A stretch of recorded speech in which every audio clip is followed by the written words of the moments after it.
I'm Majida Bargash, the Interim Director of this Center for International Studies, and I thank you for coming tonight. I know a lot of things are going on, especially today, in different parts of UVA. And so we're here to welcome Professor Herman Schwartz, who is professor at the politics department, but he also teaches in Batten School of Public Policy and Leadership. He also teaches in the Development Studies program within the college. So is he a political scientist? Is he an economist? It is said that he's geographically oriented economic historian who finds it congenial to work in a politics department because he studies the constitution of an interaction of state and market power. He has worked on foreign debt finance, agricultural export-led economic development in the 19th century, the development of the global economy since 1500, marketization of the welfare state in the 1980s and 1990s, and the global causes and consequences of the American housing bubble. And I think this is something that put him on the spot, and he was, I know, invited all over the place to talk about this fantastic book you wrote about it, and I'm going to mention it later. Professor Schwartz earned his PhD and MA from Cornell University and his BA from Swarthmore College with distinctions. His books include The Dominions of Debt, Historical Perspective on Dependent Development States, and another book, States versus Markets, The Emergence of a Global Economy, and the most recent Subprime Nation, American Power, Global Finance, and the Housing Bubble. His current research focuses on the political economy of collective action and an economy in which profitability largely flows from the definition and control over intellectual property rights. Please join me in welcoming Professor Herman Schwartz. You should wait till the end, maybe it'll be less interesting. So the small audience, I'm going to speak only maybe 20-25 minutes, and then we can have kind of conversations. I'm sure you'll have lots of questions, and it's better for me to answer your questions than for me to tell you what I think you should know. Does that make sense? Okay. So this talk is a kind of science fiction talk. I'm going to take three trends: aging, high fuel transportation costs, and additive manufacturing. Don't worry about what that is right now. And ask, what does it mean if these three trends continue? What does it mean for the possibility of development for poor countries? And the summary of the talk is right here. It's very simple. And the claim is basically that rising transportation costs in terms of both time and actual dollar costs, because as we know, time is money, it's the same thing. Rising transportation costs plus 3D printers plus additive manufacturing plus aging in the rich countries mean that what we saw in the 1980s and even more so in the 1990s, which was this massive shift in manufacturing offshore from the rich countries to low-wage production sites, is not only going to stop, but reverse. And what that means is that the possibility of using manufactured exports to drive development is going to disappear. So that means that to the extent that developing countries are going to be able to develop, they're going to have to do it on their own, on the basis of their own local demand. And that's very problematic. Okay, so what I'm going to talk about is, what do I mean by development? And then I'm going to talk about what do I mean by post-scarcity. I see a lot of students and some grad students, so you're still living in a scarcity economy. You probably wonder what I mean by post-scarcity world. It doesn't mean quite what it sounds like it means, but it's still where we're heading. So we're talking about what is development, what does a post-scarcity world look like, and then why is that problematic for development? And then I'll do a little bit of history, about the last time the window closed on export-led development and what that produced, and then we'll go into the questions. Okay, sound good? Okay. Okay, so what's development? There's a lot of ways to think about development. I don't think any of them are particularly wrong. I don't think any of them are particularly exclusive, but we could think of lots, the development is going from having very low levels of physical capital and infrastructure to having very high levels. Low levels of human capital to very high levels of human capital. We could talk about the ability to produce a wide range of goods. We could talk about the ability to make high value-added, sophisticated goods. What we should not talk about is what is being made, because that's kind of irrelevant. It's how it's made. Sophisticated production processes with lots of capital inputs. We could also talk about things that are hard to really see and get a grasp on, and those are things that are going on in people's heads and things they don't think about. The routinization of human behavior. We had a little side conversation about Northern Europe before this started, and what I mean by routinization of human behavior is the production of human beings who get up every morning and brush their teeth and eat their breakfast and go to work and work for 8 hours, except for the 6.5 hours they spend surfing the web looking at internet videos of cats. And because the economy is so highly productive, in the hour and a half that they're there, they get a lot done. And then they go home and they balance their checkbook and write a check to their pension fund and live these very regularized, routinized lives.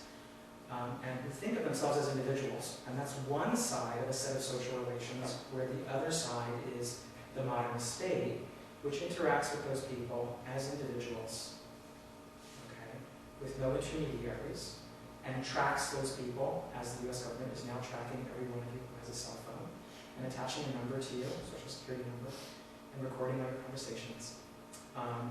And this social relationship, that's part of modernity. When you go to places that are not modern, not developed, what you see is it's very hard for the state to actually see who people are. There's no numbers, there's no tracking, and people relate to the state through intermediaries, which makes it hard for the state to produce these routinized behaviors that drive development. Because at some level, development means production of stuff, goods and services, and that means people have to be going to work on a regular basis. And if they're not, profitability is going to be low. And if profitability is low, accumulation is going to be low, and you don't get anywhere. So that's modernity. But I can't talk about all that, because this would be a 2.5-hour talk, not 25 minutes. So I'm just going to talk about one aspect of that. So when I'm talking about development, for the purposes of this talk, all I'm really talking about is there an accumulation of physical and then maybe human capital? Okay, it's that physical thing. And that physical thing is going from this to this. Okay? And that transformation relies on export-led growth most of the time. And the reason is simple. Here's all you need to know about development. Poor places are poor because they're poor. Right? Oh, that sounds great. I mean, it's a tautology, right? What do I mean by that? Poor places are poor because they're poor. When you go to poor places, what you see is lots of unemployment, low incomes, lots of underemployment and unemployment, low incomes, not much physical capital. And those two things are interlocked. People don't have money. Because they don't have money, they can't spend money. Because they can't spend money, no rational business will locate itself in those places. And this is a general phenomenon. It's not just developing countries, it's not just the dark people, this is everywhere. If you went to the American South in the 1930s, or the American Southwest or the American Northwest, you would see poor places. And they were poor because they were poor, they had no income. The income disparity between the northeast in the U.S. and the south in the U.S. in the 1930s was roughly 2 to 1, and that 2 to 1 disparity concealed, of course, the fact that most of that income in the south was actually captured by maybe 5 or 10% of the population. So the income disparity was probably considerably higher. It was probably closer to the 4 to 1 difference between Nuevo León in Mexico and Chiapas in Mexico. Okay? So if you're a business person, you're thinking, where am I going to put a factory? Where am I going to put a supermarket? I'm not going to put it in the places where there's no money, because you can't make money in those places. There's nobody that can spend money. Why would you go to those places? It just doesn't make sense. And the only way for poor places to get rich is to find ways to tap into the money that exists in rich places. And rich places are rich, it's the other side of it, rich places are rich because they have a lot of money. Because they have a lot of money, people spend money. Because they spend money, people locate production there to be close to the demand, and people locate the retail end to be close to the demand. And again, this is nothing particular about poor places full of dark people. If you go to American inner cities, you'll find food deserts. There's no good supermarkets. Why? Because there's no demand. So poor places need demand to get rich. And one of the ways to get demand is to export stuff. When you look at development historically, what you see is that the successful developers all have this kind of hockey stick whoosh with exports, which is both cause and consequence of development. They start exporting something that's in demand in rich countries, and by exporting a lot of stuff, they get extra demand in their economy. And what that extra demand turns into is an inducement for local people who have capital to do something in that local economy, to invest in that local economy. And there's a couple of reasons for that. One reason is, if there's no demand, you're not going to invest. That's easy, but it's a little more subtle.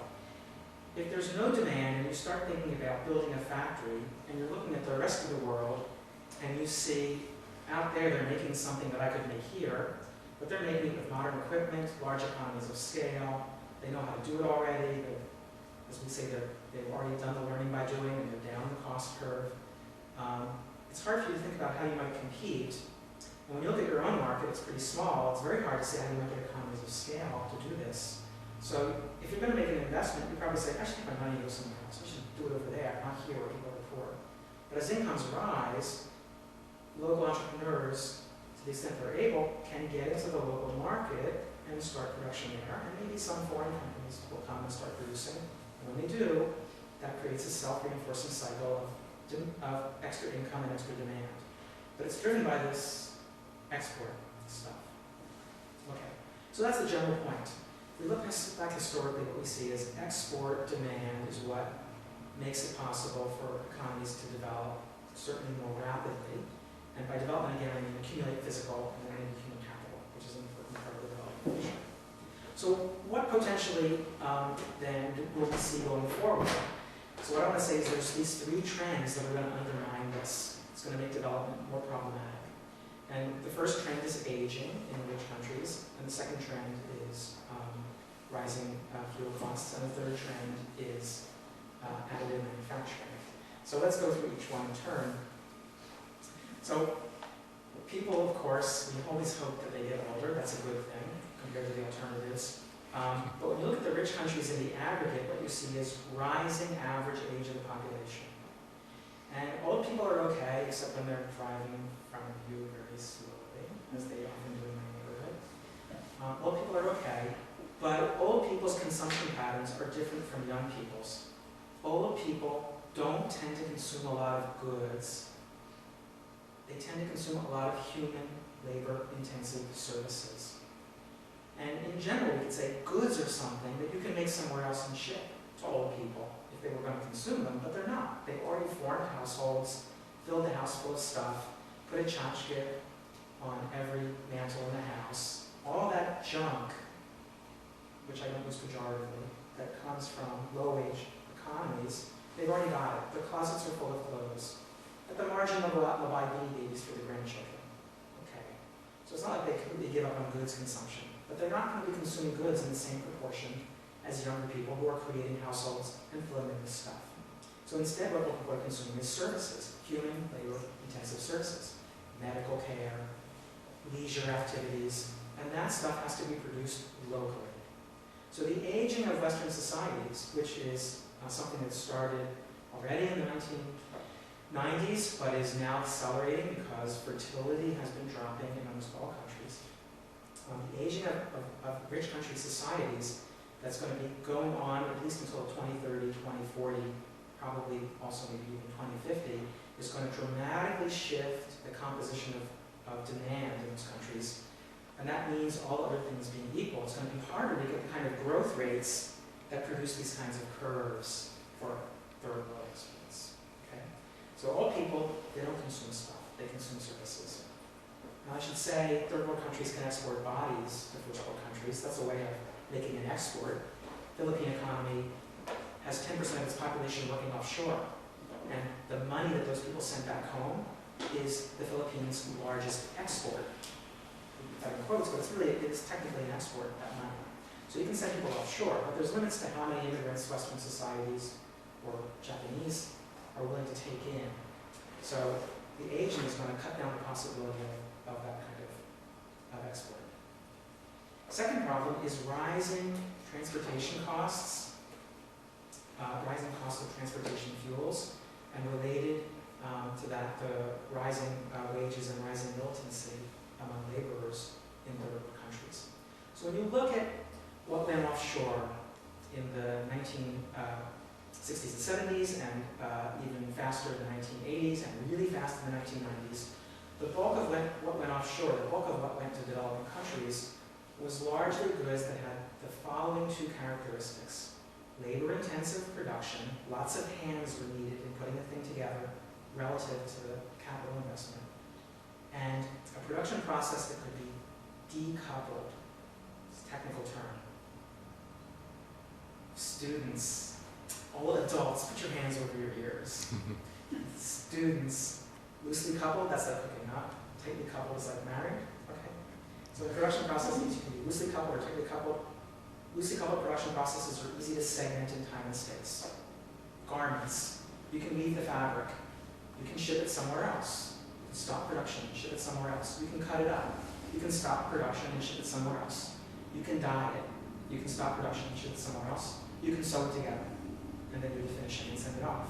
So you can, this is a decoupled, loosely coupled production process. It's easy to make the fabric with capital-intensive techniques in the American South, cut them up with lasers, cut the patterns with lasers, which is also capital-intense, put it on a boat, send it to Haiti or Dominican Republic, and then the wage labor sews it together and it comes back.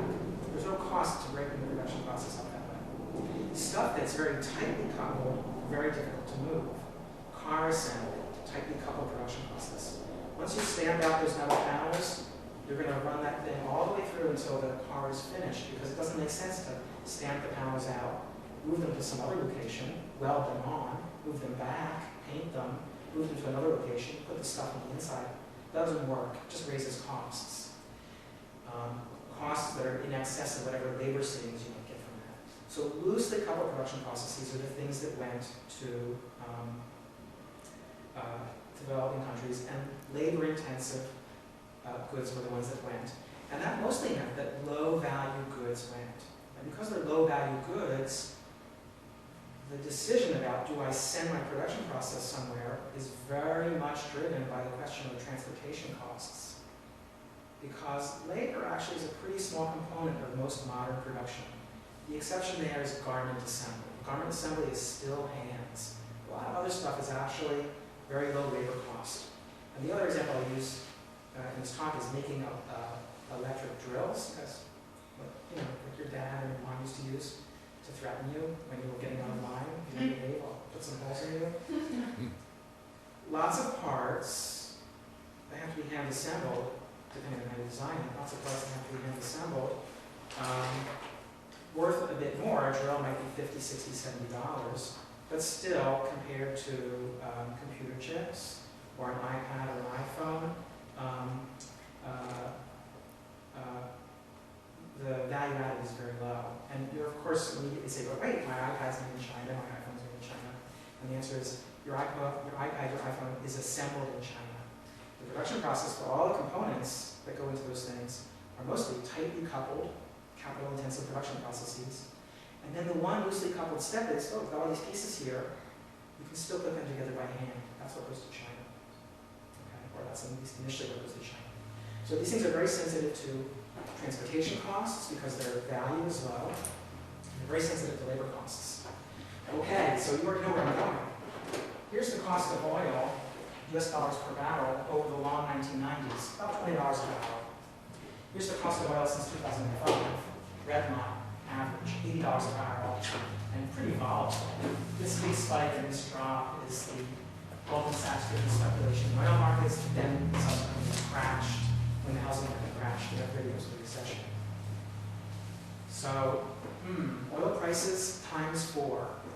Boats, trains, they use transportation. When I say transportation fuels, that's what they're using, oil. Trucking, there's some talk that trucking might be run on compressed natural gas, which is a cheaper fuel. But if you start thinking about what that means in terms of the decision, do I produce here in the rich country where my market is, or do I produce here where the low wages are, you'll see that that washes out. Because that stuff from the low wage country has to get on the boat, 3 weeks to the US, 1 week to 3 weeks to the US on the boat, which is driven by oil, and then maybe a week on the train, which is still driven also by oil, by diesel, and then you get on the truck, and it's the same trucking distance. So that washes out. So this creates a big cost differential that disfavors offshore. And the numbers here are pretty simple. If you look at final production cost for Chinese exports, there was the transportation cost from China to the U.S. Port of Los Angeles and Long Beach was, in the 2006, was approximately 3% of final cost, okay, on top of the cost of moving it from Long Beach to wherever. So we can say 3% more than just producing in the US. So we say, okay, 3%, why would you produce in China? Well, the reason you might produce in China is wage costs are a lot lower. And there the differential was not only in favor of China, but also larger than the 3% transportation cost that increases your cost because of production in China. There was a 7% of final production cost negative, right, differential between US labor cost and Chinese labor cost. So net, if you're a manufacturer, you save 4% by going to China. Now you might scratch your head and say 4%, not a lot, why would you do that? Manufacturer's margin is typically 20% of final cost. So a 4% cost difference on a 20% margin means they're going to increase their profits by 20%. Okay, 4 percentage point difference, when you're talking about 20 percentage point profit margin, you get 24% instead of 20. That's a motivation. That's a strong motivation to increase profits by 20%. That's 2006. Fast forward, right? 2006 means prices start to rise.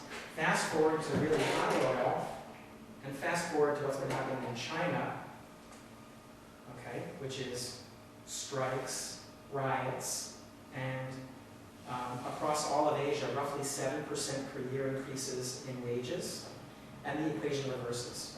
The cost differential now is only a 6% cost difference on wages, but it's an 8% cost difference on transportation.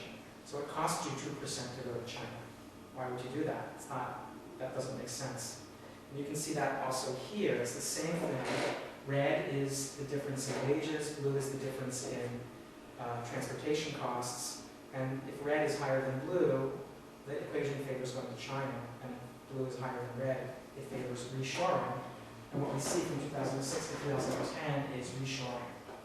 So I'll make a bet with you. We can meet in 10 years to settle the bet. I'll make a bet with you. The bets are whether this trend continues. It has two components. Will fuel oils be more expensive or as expensive, relatively speaking, 10 years from now as they are now?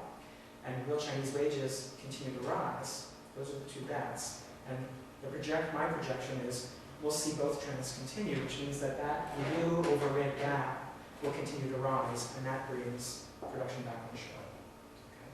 Okay. Which means, again, harder to export if you're a developing country. Okay. Third thing. Kipple. Kipple's from another science fiction novel. Kipple's another word for junk, tchotchkes. Kipple's all this useless stuff that accumulates around you in your house unless you make some kind of concerted effort to get rid of it. Students don't quite know that yet because you're moving all the time, you don't have an income, but trust me, as you get older, the kipple starts to accumulate and pretty soon you can't move anywhere. Okay, so kipple's what developing countries export. Again, not surprisingly, they have low human capital, they can't do much in the way of design, they can't produce their own high-tech production equipment, so they're making stuff that's pretty simple. And here's the problem. There's been a revolution in manufacturing. Revolution starts in the 1980s. Without going into details, the Defense Advanced Research Projects Administration, which are the folks who brought you the internet, also put a lot of money into figuring out how to make stuff out of powder. How can we make physical things out of powder? And this is what gives us 3D printing today. And 3D printing, what you want to imagine is an inkjet printer.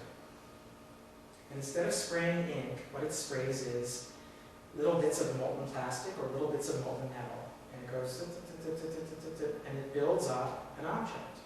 Or you can imagine the same thing where you take a powder and a laser sinters, sinter means melts together, sinters an object out of the powder. You wash out the excess powder, you have an object.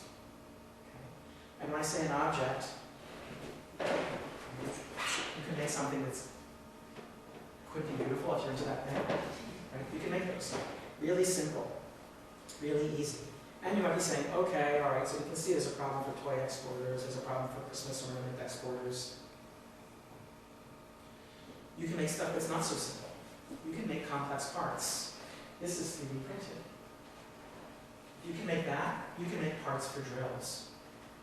You can make parts for drills that you can't make right now using standard plastic injection techniques. And that means you can make most of the drill and remove the human steps, which are people taking what used to be disconnected parts, putting them together, and then screwing them together or gluing them together.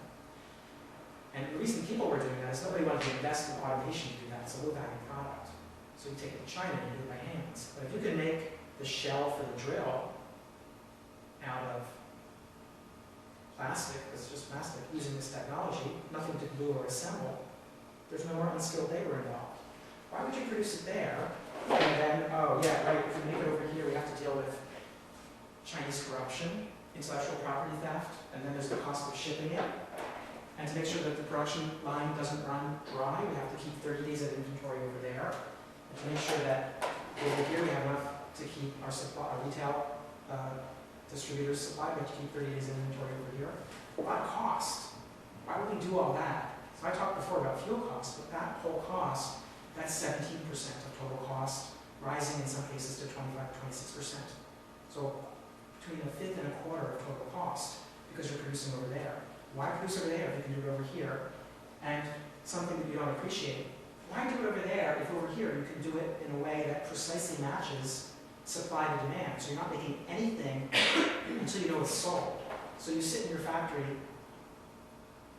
in Harrisonburg, and you're tied into Walmart's computer system, and Walmart tells you, we've just sold one of your drills, right? You have real-time feed, how much is being sold. We've just sold one of your drills, model ABC. And with these machines, there's no setup time. There's no need to change the tooling to produce a different kind of part. You just put the computer file in, and it makes the part you need for model ABC. So every time you sell one, you can make one. You can precisely match production to demand. Saves a lot of money also. Okay, you say, well, okay, plastic stuff. You can make metal parts also. So you start thinking about what comes from China in the sense of what's truly made in China, what's truly made in Vietnam, what's truly made in Bangladesh. What you can see is all the stuff that comes, that's made out of plastic or metal or something where you can substitute plastic or metal is going to face a lot of resistance in terms of are we going to be willing to import them. And not because people here are going to make big political movement and say we're tired of taking that stuff, we want jobs for ourselves. It's going to be because the firms are going to say, bottom line, it makes no sense to produce there. We're going to produce here. So there's going to be a relocalization of production. And just to show you some other pictures so you can get a sense of the scale, what this really means, Christmas toys, Christmas ornaments, $1,300 tabletop machine. You want to make Christmas ornaments for your kids or your grandkids? In the old days, lots of search costs. Either you go to the internet, right? In the best case, you go to the internet, you order it from Amazon. In the worst case, you're wandering around the mall and you buy it, and you're paying for the cost of the retailer, and you're paying your time searching. Now, you go on the internet, you find a nice design, you pay a few dollars for the design or a few pennies for the design, download the file, you can print one, or your neighbor can print one. Or you take the file to the Like, you guys remember ABC, Copies, or Brillig, right? They have all these copy places. Instead of copying books, they'll have one of these, and they'll make for you stuff. So you get exactly what you want. You design your own, you get exactly what you want. That's a huge disincentive to import that stuff if you're an importer. What happens here, to put some technical words out, is the disintermediation of Target, Walmart, etc. All the big importers who arrange for production in China and bring stuff like this here, they disappear. Or at least that part of their business disappears.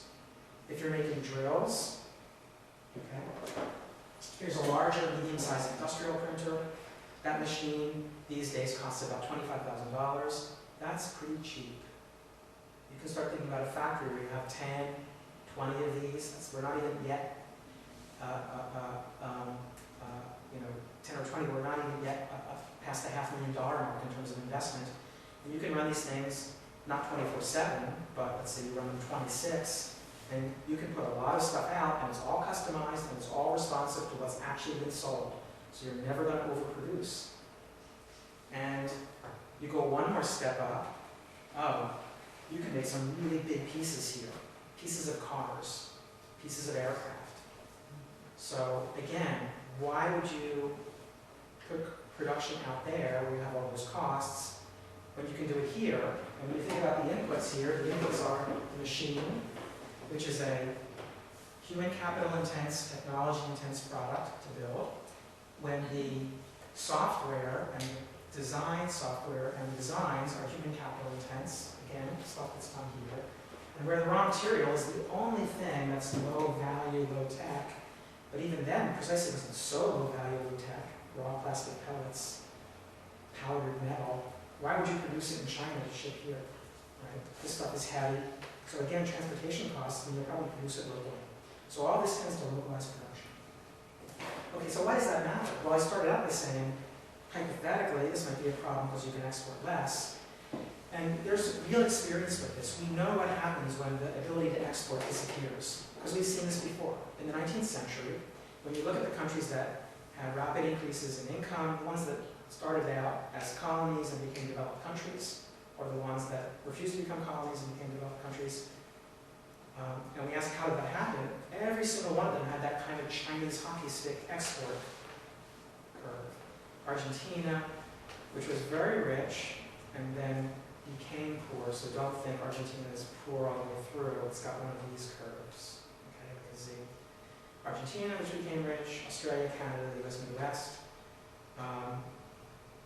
Taiwan, Japan, all these countries were big exporters of agricultural goods. Germany in the 19th century, Prussia, it's a big exporter of agricultural goods. And after it exported agricultural goods, it was exporting kipple, cuckoo clocks and toys to Britain, hand-carved out of wood. So all these countries, they all exported their way to growth. Mostly, though, they were agricultural exporters. And in the late 19th century, 1900 to 1913, if you just look at what we think of as the poor countries in Asia, Africa, Latin America, they all had export growth rates of 6.5% a year, produced a lot of money. And in the places that were independent, that translated into what we recognize as development now. Railroads, some state bureaucracies, the beginnings of production of textiles and garments locally. It's the first industry everyone always starts. And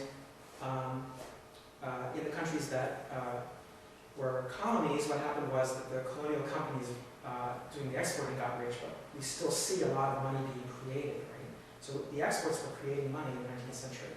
And then all this hits a wall in the 1920s, 1930s. Global markets for agricultural goods shut down because of the Great Depression.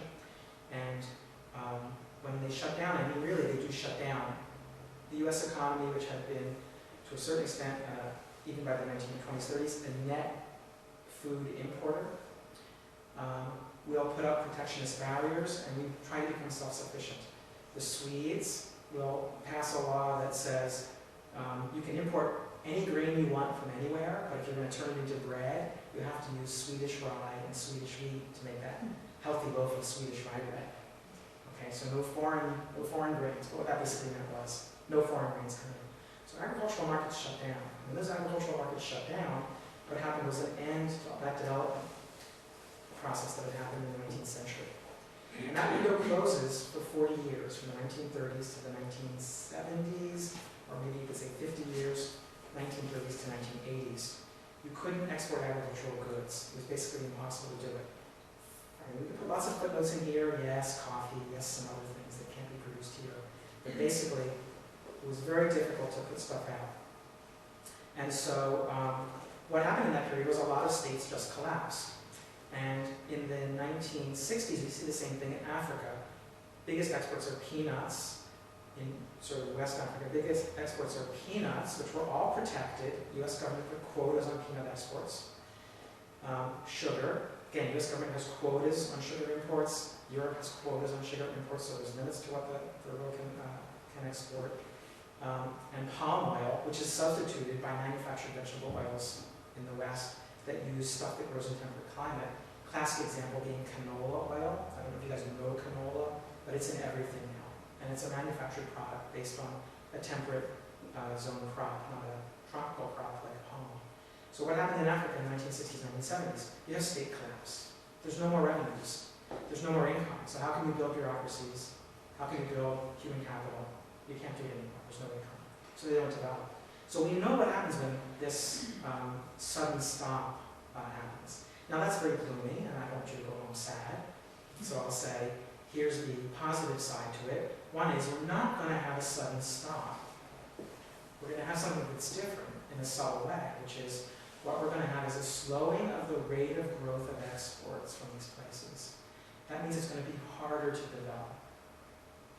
There's going to be less money coming in. So capital accumulation is going to be lower. Human capital accumulation, lower. The incentive to create production facilities, lower. So it's going to slow things down. Doesn't end it. So what we'll see probably is a sorting where the countries that are exporting true junk will lose most of their markets, except for the things that aren't made out of plastic and metal, which means basically clothing and maybe shoes. So Bangladesh, clothing exports, probably okay. But if you're Vietnam and making all that stuff that fills Pier 1 and World Market, problematic. It's going to be made here now. If you're Brazil and you have a large domestic economy, you're already not poor anymore. You have medium income. There's still an incentive for people to invest, whether they're from overseas or locally. They'll invest for the local market. They'll actually probably use the same machinery for the same reasons I just talked about. So they'll be okay. And if you're here, what you'll see is a sharp drop in imports of that stuff. And what that will mean is a bad thing, which is people will buy more of this stuff locally because it's cheaper and their houses are going to fill up with even more kibble. And it might at the margin increase employment in the US, but it's not going to produce a kind of manufacturing revival as such, because most of what is produced with this stuff is not going to require a lot of human labor. That's the whole point. This machine strips out the human labor. And what it strips out is the unskilled human labor most of all. And that's why it reduces the offshoring.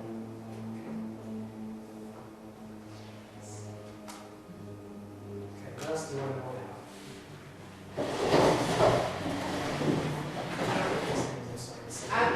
Isabel. I actually have a bunch of questions. Oh, sorry. So this new technology, I personally never heard of it, but it might just because disconnected from the world. But how fast is it growing? Do you think this will be like? Are we going to see factories with these machines within like the next 5 years, 10 years? They're here. Yeah, They're here. they use the lighting here. They have PGCC. It's already here. So how, do you really? I was wondering. Do you think that is it? How fast do you think it's going to actually push out Walmart and? Oh. Okay, so Walmart's not going to disappear, Well, yeah. but whole sections, and in fact, Walmart will still be there in some way, but instead of saying we'll source our drills from China, they'll be sourcing drills from the same company, but they'll have a production facility here. And actually, we'll probably have, depending on how you want to count, between 10 and 15 production facilities, but we have between 10 and 15 discrete metro areas in the U.S. where we can define that as less than 1 day's drive to get it from the factory to the retail outlet. So companies are already planning, they're already mapping out locations, and this is also why Amazon is building distribution centers, the same thing. One distribution center in every major metro that they can be 1 day's drive away. And it's the same reason that Walmart will do that, which is they'll stock the same stuff. You'll shop, you can walk to Walmart, or you can order from Amazon, and then Amazon will have its stock in the warehouse, Walmart will have its stock, meaning its inventory on the shelf, so you take it. But Amazon will put it in the box and deliver it in 1 day, and that will trigger the order back to the drill company to make one more drill to fill the hole on the shelf. So that we're not there yet, right? That's 5 to 10 years, but the use of this machines, it's already here, and not just for prototyping, but for actual production. And that's just this $1,300 machine, right? I mean, you know, $1,300, that's not a lot of money. You can go buy one. You can start your own factory. It's not that hard. It's not that hard. And there's unlimited demand for pickle. That's the most amazing. So it never ends. Okay. Well, you had 2 questions, but let's go around and we'll come back. Okay. No. I'm just wondering what this will do for employment. I mean, it's so mechanized. Is it really going to do us any good in that regard? So there will be marginal gains in employment in all three segments of the labor market, which is to say, clearly in the high human capital end, there'll be more employment for designers and for people who can link the designers with the software, and for people to improve the software. There'll be some medium-skilled jobs running machines, and then there'll be some low-skilled jobs taking output and putting it in boxes. And so there will be an increase in jobs. What limits that is what I was just talking about before, which is we're getting older. So I mean, how many little dragon statues can you have? I've got 1,000 already, and I have room for another 500. And then after that, I've got to buy a bigger house. So I don't see this as a precursor to quote unquote a revival of manufacturing in the sense of a reversal of the percentage of the American population that works in factories. And actually, we don't want that in some sense. We want the proportion of people working in factories to drop. We want people to be replaced by these machines. Because what these machines do is, this is the post-scarcity part. What they're doing is making physical objects incredibly cheap. Here's details I didn't put in the talk because I don't want to bore people, even though they're very exciting to me, but kind of strange. But in many markets, there's chronic overproduction, and stuff gets wasted, or stuff gets dumped in third world markets, which actually is a different problem I didn't talk about, just to get it off the shelves. Or retail firms run these deep discount sales to clear the shelves off. And why is that stuff on the shelves? It's because the manufacturer overestimated, or the retailer who orders the stuff overestimated demand. And in clothing, 25 years ago, roughly 45 to 50% of clothing went unsold at the end of every given season. Okay? And that clothing was just either destroyed or dumped in the third world. Huge waste. And you might think, well, so what? Who cares? Well, the so what is you were paying for that. It's built into the cost of the clothing that was being sold because the manufacturers knew that they were always going to get it half wrong. What we have as normal operations today, which is Walmart, you buy the shirt and it's scanned at the computer, and the computer is linked to Bentonville, Arkansas mainframe, and the mainframe is telling the manufacturers, we sold another red shirt, and the manufacturer waits till they get 15 or 20 red shirts, and then they'll run a production run, 15 or 20 shirts. Okay? That's cut waste in clothing down to about 20% of output. So what this is going to do is cut the waste even more, and that means lower costs, because you're in a world in which actually nothing gets made unless we know it's going to sell. Or we know we've sold one, so we're just going to replace our inventory, and that's it.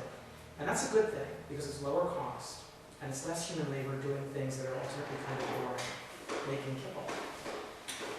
What you're worried about, I think, because we've talked, I mean, you've heard other talks by me, it's not the same question, but I see your center.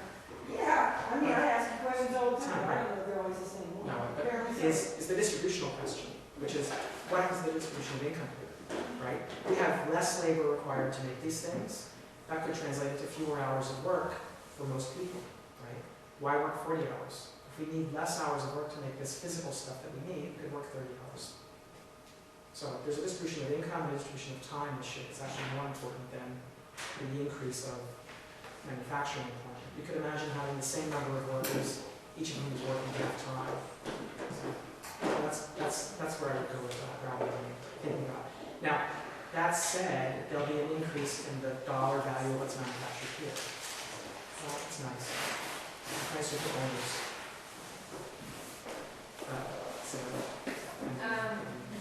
There's a couple trends that I'm wondering whether they will offset at all, these trends you're predicting. So one that I'm thinking of is outsourcing of services.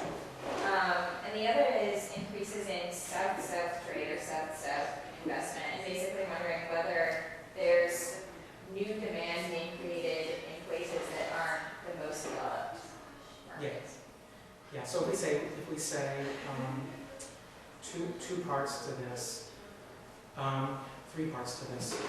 Part 1 is offshoring of services will continue, but offshoring of services is more complicated than offshoring of manufacturing, and the reason is most services are regulated. So when Magda says research project is about intellectual property rights, it's one thing to say, okay, we'll move production of drills to China. No big deal. You can bring it back in, maybe you pay a tariff. The customs official looks in to make sure there's no humans in the container.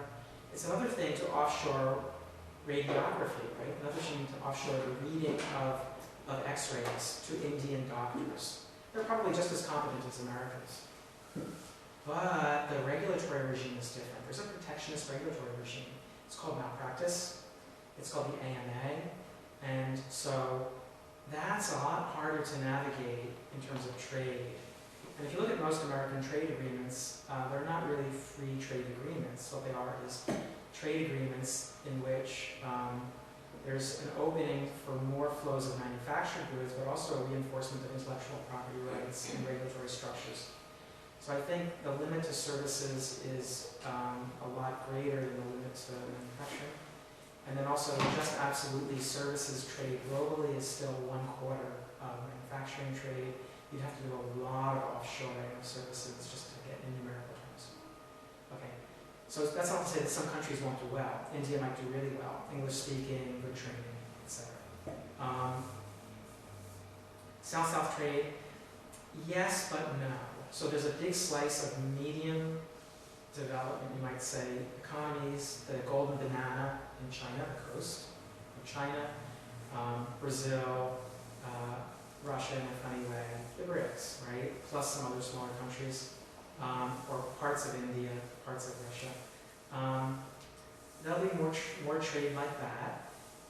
But here's the 2 limits. Limit number 1 is to the extent that a lot of South-South trade has been driven by China, and a lot of China's growth has been driven by exports to the US, there's a limit. And second, what I said before, to the extent that these countries can adapt and adopt this technology, there'll be a localization of production as well. You won't see the kind of global specialization. So right now we have a very dense network of trade flows in which there's an incredibly finely grained division of labor spread out geographically. So countries make different things and then they're assembled in yet another. So you might have 5 or 6 different countries making parts that are assembled in the 6th or 7th country and sold off in an 8th country. Why would you make parts in 6 or 7 different countries when you can just make them all in one place? And again, same logic. No inventory costs, nothing's lost, nothing's late. You can make exactly what you need. You can control the quality. And this stuff matters a lot for businesses. One example, Boeing 787, which you read about, fires. Okay, latest problem.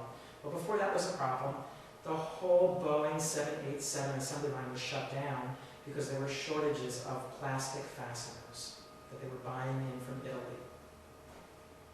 Plastic fasteners. You can bet they were sitting there thinking, if we had 5 of these machines, at $20,000 each, $100,000, it's not a lot of money. It's an engineer's salary. Sitting on the factory floor in Renton in Washington State. We could just make the goddamn things, right? When we need them. It cost a lot of money to shut that down. So the law should be the same for these medium, right? Now that doesn't mean they won't grow because, oh, we can make this stuff and it's lower cost and more people can buy it. You still get growth. It's just not going to be expert-led growth. That's why I said this is not it sounds like a doom and gloom talk, and especially the aging part in rich countries. But it's not in some ways. It's going to be harder. Provocative titles, and the audience comes. My name is Gabriel. So my question is, it's a multi-part question, multi-part thing about the same question, which is about the economic development in the third world. And the first question is sort of, if these wages are rising, does it really matter that this problem is happening? Because it's sort of, oh, we're going to stop, these countries will not be able to export to us as their income increases. But since their income is increasing, doesn't that achieve the point? So that's kind of one. Let's take them one at a time. Okay. Easier. Because that has a really short answer. And the short answer is this is about rates of growth. It's going to be slower. That's why I'm saying this is not a disaster scenario. For most, and this is these medium development countries that Sarah's thinking about. So if, for the Chinese coast, wages are high-ish. People will still buy stuff, but we won't have the kind of wage growth that we've seen in the last few years. It was like this, and now it's going to level off, and it won't level off and drop unless there's social chaos, but it'll level off and it'll be a slower rate of growth. And it's that slower rate of growth that's the problem. You need really rapid increases in growth to stimulate this kind of investment, the kind of investment I'm talking about. And then the opposite side of the question is regarding oil prices. And is there any, and this is a hard question, is there any indication that they will continue to rise? Or will things such as fracking and new technologies perhaps decrease the cost of oil in the future? Right. The short answer to that is that to the extent that fracking produces enough natural gas to make it rational to re-equip the US and European and other countries' automobile fleets with compressed natural gas cars, then oil prices will decline because so the numbers that matter here are that 60% of oil consumption in the US is for personal transportation, to cars. Yeah, and then another 25% is trucks. Okay, so if you're like thinking I should recycle plastic to save oil, actually what you should do is get the most fuel efficient car you can, or just not drive as much. So to the extent that so trucks are a little harder because you need a lot of fuel density to move a 30-ton container, right, on the back of the truck. Those things are heavy. But for cars, you don't need quite as much fuel density, so you could substitute natural gas for oil for gasoline. Natural gas for gasoline. And to the extent that you can shrink that, then that saves oil for things like this. So the question is rates of change. How fast do Americans, et cetera, adopt compressed natural gas? And Americans have shown no inclination to adopt compressed natural gas at any rate that makes a difference. Other countries, other places where gasoline prices are higher, there's been much greater uptake. So, and same thing with hybrid cars. What you see in Europe, for example, is that aside from some Greens, the people who drive hybrids are taxi drivers. Why? Because gasoline is hugely expensive and is a huge part of the cost. So that will substitute away, the more that we get, that will substitute away from oil. And that will cause the price to equilibrate a little bit. It won't continue to rise. I take no stand on the peak oil question. I don't understand the petroleum geology behind it enough to actually make any claims. But we can say a range of scenarios. Peak oil in which there's not enough oil relative to demand and prices skyrocket versus, I don't know what the opposite of peak oil would be. Situation normal, continue, which is these continued new technologies that reduce little bits of oil demand and therefore keep the price oscillating. But I think it'll oscillate around this $80 a barrel average. And one reason is that, again, this is not a doom and gloom story. We're going to have continued industrialization in China. People are going to have more money, they're going to buy more cars. You're going to have more industrialization in Brazil. They're going to have more money, or the southern part of Brazil. They're going to have more money, they're going to buy more cars. They're going to drive more, and by doing that, they're going to use more gas at the margin. And so, it'll bump along, the way it's been bumping along now. Other questions, or do you want to repeat something? Or you could just, We've had both. I guess, just two parts, also like a comment to that, I guess, if you think about it, from the purely economic standpoint, it's your answer, but you also have to think about the environmental movement and how companies are now more pressured to stop using as much oil or to have greener practices. So I think, personally, I don't know much about it, but I really don't see oil as becoming cheap again, like people using it a lot. But that's just, I don't know a lot Yeah. about it. And then my question, sorry. no, I don't know, I don't offer investment advice about it. If I knew, I wouldn't be here, I'd be calling my broker. My question is, so it sounds like now that exports are gonna sort of decrease, it might be over simplistic of me, but do you think that the sort of global economy and this just interconnectedness in terms of the economy is going to decrease, and we'll be seeing developing countries sort of becoming richer, but in their own ways, if that makes sense? Yeah. Or do you think that they're just sort of, if they don't have exports, just nothing's going to happen, and they're going to keep them poor forever? Yeah, both, or all three things. So one, again, just to re-emphasize an important point, it's a slowing of the rate of growth of exports.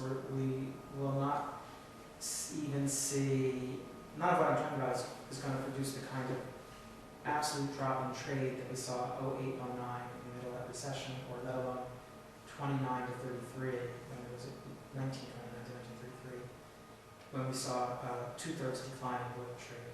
That was a sudden stop. We're not going to see that. Slowing rates of growth. And then, yes, there'll be a continued, what's the best word here? Continued variation in the levels of and kinds of growth you see in third world countries. So if you're a country that is selling a raw material whose consumption is growing slowly, it's coffee, right? Hard to believe, but people can only drink so much coffee. And coffee is a market where there's easy entry and hard exit for producers. You put a coffee bush in the ground, it takes 5 years to mature, so you're gambling 5 years out. It's worse than the problem for the fashion designers who are only gambling 3 months out. Put the bush in the ground, 5 years out you get production. The bush lasts 20 years, 25 years. So you get these periodic booms and busts with overplanting, and the prices are low for a decade or so. If you're only doing that, there's just no way you're going to get enough income to industrialize the country, where the issue of industrialization is not are you making manufactured goods, but are you producing high human capital, high value goods. You just won't have enough income to do that unless you can convince Western consumers to totally bypass the intermediaries and buy direct and pay more for the privilege of buying direct. It's kind of a fair trade thing if we're done right. But at the same time, we'll also see countries that have, this is what I was talking about before with China and Brazil. There are parts of those economies that are quite rich, have quite modern production techniques. Some of it is foreign owned, some of it is local. Right now, much of what they make is tailored to some degree to local tastes. So cars in Brazil are engineered to run on ethanol because Brazil has a lot of ethanol. What this technology will enable is even more customization. So I didn't talk too much about customization. I said a little bit about the Christmas ornament, but the really huge thing here is the customization of everything. You take the computer file. Oh, that dragon, its wings are too small. Can you make it bigger? Photoshop, and you're done. You can make it bigger, right? It's not a big deal, and then you get exactly what you want. So if you think about that not at a personal level, but at an economy-wide level, Brazilians want cars that look like coffee beans for historical reasons. You can make it, not a big deal. You get a lot of that. And what that does is then stimulate a different kind of trade, which is people might be saying, we'll have trade more in intellectual property. So, I like that. I saw these cars in Brazil. I like that design. Can you make me one here? And in the old days, that would be impossible because they're stamping out 100,000 units of the same body power. They're all look alike for whatever, Chevy or Honda Civic. But now you'll be able to go in and say, again, we're not talking about, for this stuff, we're not talking about this year, but we're talking about 15 or 20 years out. You'll be able to go in and say, give me this car platform, and here's the exterior that I want wrapped around it. And here's the picture, actually, here's the file I downloaded from the web by paying $100 to the designer in Sao Paulo. I want that. I want the coffee bean car. And they'll be able to do that. That's what's over the horizon. So there'll be more trade in ideas and less trade in kind of, relatively speaking, in physical goods. So I've been watching the force field that is Elizabeth Warren on the Senate Health Committee. And yesterday she was talking about increase in minimum wage. How would the increase in minimum wage affect this story? Our domestic increase. Yeah. Because you would think, well, people are going to be actually buying more, right? But on the other hand, manufacturers can say, well, we're not going to hire as many people, so maybe they're offshoring this manufacturing, but maybe they're saying, no, we can just let the Americans build or manufacture whatever they want. Yeah. It'll have not that much difference unless they really do something extraordinary, which I don't think they'll do, just to double the minimum wage. Doing $1 here, $1 there doesn't change the basic numbers here, and the reason is that at the extreme edge, which is in other words, the extreme edge, labor-intensive, loosely coupled production. The most labor-intensive, loosely coupled production process is garment assembly, and there what you typically see is wages are between 25, sometimes as high as 30% of total production costs. So there it's meaningful. But you know what? That stuff's already gone. It's never coming back. Basic clothing, it's not coming back, ever. Unless there's a way to do it with these kinds of machines. For fashion goods and time-sensitive goods, it's actually still here. And again, $1 or $2 is not going to matter. From the point of view of manufacturers making a high-quality, fashion-sensitive good, I'm making dresses for this year's season, and I'm doing it in Los Angeles, and I'm selling the dresses for $150 to $200, and I've got to pay the immigrant Mexican labor female, who's now been legalized under the new amnesty bill. I got to pay her $12 instead of $11. Doesn't make a difference. She's still putting together 1 or 2 dresses an hour, so my margins are still great. I don't care. And if I took it to China, they'd steal my design, and they'll be selling them to Target, and then it's not a fashion good anymore. I can charge $150. So that's even at the extreme edge, it doesn't really make sense unless you get a huge increase in minimum wage. And for everybody on this side of the extreme edge, on average, labor costs are only about 10% of manufacturing production costs. That's the whole manufacturing sector. So again, what are we talking about if it goes up $1 an hour or something? They're not that sensitive to it. When the wage difference was, okay, with Social Security and unemployment compensation, unemployment insurance and workman's compensation, which are all add-ons to the wage, I have to pay minimum wage plus these things to my seamstresses in northern Alabama, and this is $12 or $13, and I can go to China and get somebody for 50 cents, and there's basically not much difference in productivity. It's only about 2 to 1 to 3 to 1 difference in productivity, okay? And actually, amazingly enough, American garment assemblers are still faster than the Chinese ones. The Chinese have caught up a little bit in productivity terms, but when that difference, $13 versus 50 cents, so actually, because it's a 3 to 1 difference in productivity, $13 versus $1.30, 10 to 1 difference, then you start thinking about going. But you remember you have all those costs of coordinating production at a distance. You've got the transportation cost, you've got the theft of your intellectual property, you have to pay bribes to hire the workers because Chinese labor for these factories is brought in through brokers, and the brokers are basically adding on 100% markup that they're keeping, but you're paying it. You have the cost of inventory in the pipeline and at either end so that you don't run out. It changes those numbers. It doesn't look like, oh, there's a 10 to 1 difference in price, and that's wonderful. It shrinks. So very much, small effect from that. So it would have to be something huge, like, okay, minimum wage is $10 today, but in a year it'll be $20. Then they'll think, okay, maybe we'll go somewhere else, maybe we'll go to Mexico. But But you're actually creating a whole new generation of consumers at that point, which gets really interesting. yeah, no, that's a plus. Yeah. I agree with you. That's why Elizabeth Yes. Warren is so interesting, what she's talking Yes. about. Yeah, no, I think the effects would be so net, the effects would be positive for the American economy. Yeah. Yeah, and certainly probably actually mostly highly net. And I know this isn't, it's off subject, but it's a Yeah. huge policy question as to how you grow this economy back. Yeah, you put money in people's hands, actually. It's not that complicated. No, it's not.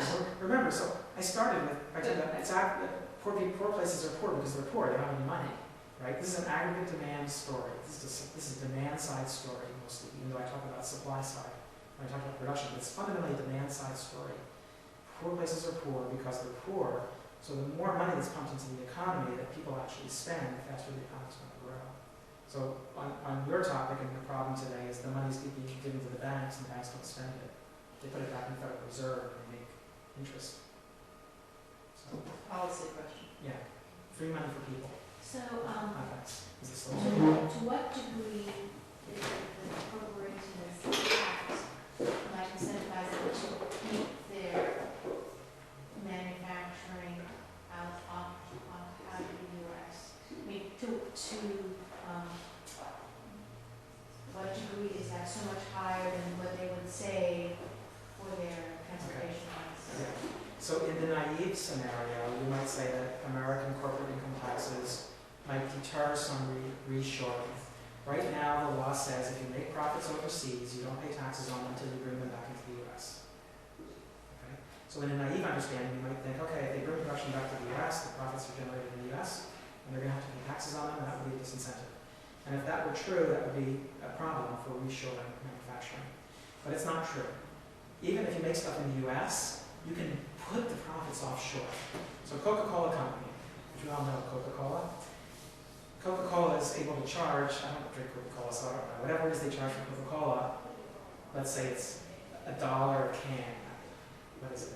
That's right. Okay, $1 a can. Resell. But whatever Kroger's soda is, K-pop doesn't sell for $1 because it's an inferior product. Why is it inferior? It doesn't taste as good. So Coca-Cola's advantage is the brand, which is a trademark, it's intellectual property, and the formula, which is secret. It's also kind of intellectual property. So where does the money go? Coca-Cola creates a subsidiary in Ireland. The subsidiary owns the trademark and it owns the formula. If you bottle Coke in the US or anywhere else, you have to pay a licensing fee to use the trademark and formula to make the stuff. So the money flows from the US to Ireland and is booked as a profit in Ireland. And the money's offshore, so it's not taxable under US tax law. And it actually gets more complicated than that. Then they take the money from Ireland, the Irish subsidiary, shuffles it through a subsidiary in the Netherlands, and brings it back to Ireland, or shuffles it through a subsidiary in Cayman Island, and back to the back to Ireland, and so the profits are not taxed anywhere. So there doesn't make any difference. They can make the profits appear wherever they want. They're fine for a reason, yeah. If you read the Washington Now we're Post, saying wine. wine. Yes, There was that's a Washington what Post. the articles were. So that's what those become a exporter, right? Well, If you're producing, what I'm like, if you're gonna produce things in the US, it's gonna be cheaper, but then you're gonna sell it overseas to avoid that tax? no, you're actually, this is why it's taxed the way it is.